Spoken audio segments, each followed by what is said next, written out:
I think all of us, particularly it seems over the last several years, have recognized, and we certainly lament, the absence of God in so many of our cultural institutions. And it seems so many aspects of our contemporary life, secularism, that mindset that seeks to look at only what is visible, only that which is bound in time, seems to have corrupted the hearts and minds of so many.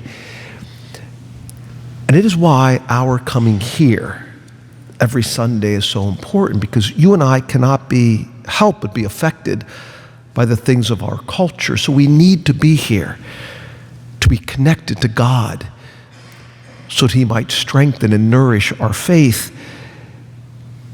We gather today now, having just completed our 50-day celebration of Easter, this event of Christ's passion, death, and resurrection that is meant to always be in our minds and in our hearts. To know that this life and all things that occur in this life can never be understood by only confined to this world, but must be seen in the light of eternity and the life that Christ has won for us.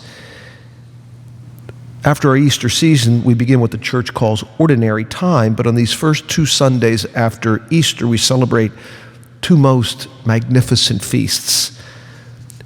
Today, the Solemnity of the Most Holy Trinity, and next Sunday, the Solemnity of the Most Holy Body and Blood of Christ.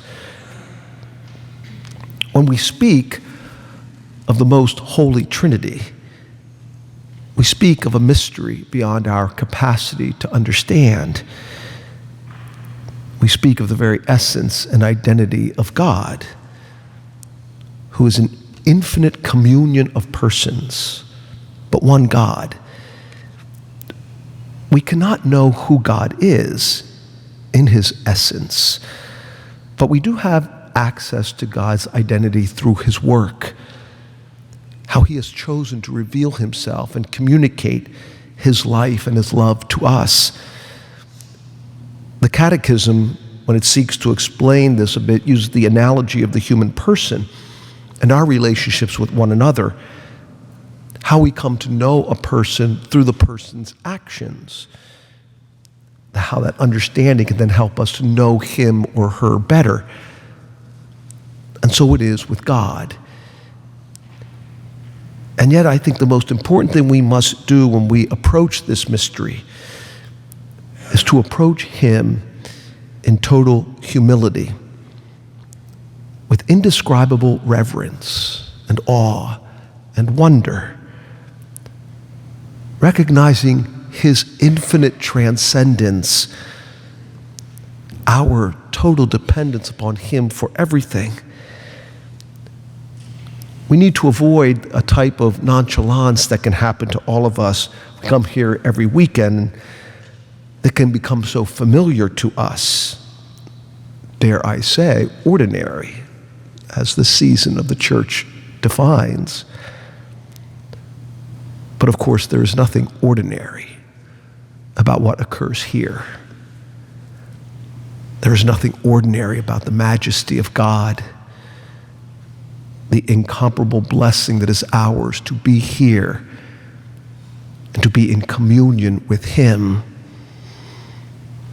In our first reading from the book of Deuteronomy, Moses addressing, I think, the same tendency of the people that could creep in of his time to ignore what might become too familiar to them. He stresses the wonder and the greatness of God, the God who has created all things and then chose this people as His own. Moses wants to remind them how God delivered them from the bondage of slavery in Egypt. Now is He about to give them His 10 commandments to guide them in happiness so that they and their children will always prosper. But then the second reading, St. Paul speaks of what all of that points to, the deeper communion that Christ accomplishes for us. Because in baptism, you and I are given that spirit of adoption. We are made children of God. What is Christ by his nature? He is the eternal Son of God, becomes ours by adoption, so we can call God our Father. And I think our difficulties arise when we forget this. Again, when that secular mindset can even infect us, we allow sin or selfishness to corrupt our minds and hearts. We fail to strive to maintain this unity of love given to us in baptism, to safeguard this treasure of the faith that we have received. In our gospel, we hear St. Matthew's account of the Ascension, an event that shows to us the blessed Trinity. For Christ, the Son of God, has come and accomplished the Father's plan for our salvation. Just before his passion, he has promised to send the Holy Spirit to guide the community of the church. And his last words call his followers to proclaim his message to the world, baptizing all in the name of the Father and of the Son and of the Holy Spirit. And then for them and for all of us to know this promise of greatest consolation, that he is with us always until the end of the age. Sadly and tragically, so many in our contemporary world do not know this, and they suffer an immeasurable loss. But you and I have been blessed with this gift of faith that draws us here today, and this most extraordinary gift of the Holy Eucharist, to know and to always keep in our minds and hearts that what we do here when we celebrate this Eucharist is not our work, but is the work of God, who is a blessed Trinity. For here, the Father, who is the source of all, is acknowledged and adored. Here, Christ the Son acts through the sacrament that he has instituted to communicate his grace to us, so that he might unite us to himself in his perfect adoration of the Father.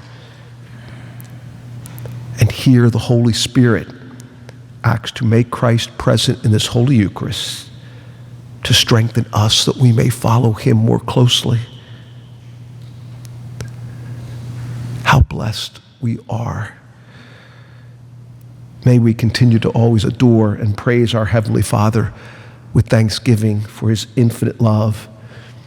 And strengthened by the Spirit, may we heed the call that Christ has given to the apostles in our gospel, and through them to all of us, to then go and make his love and his truth known to all.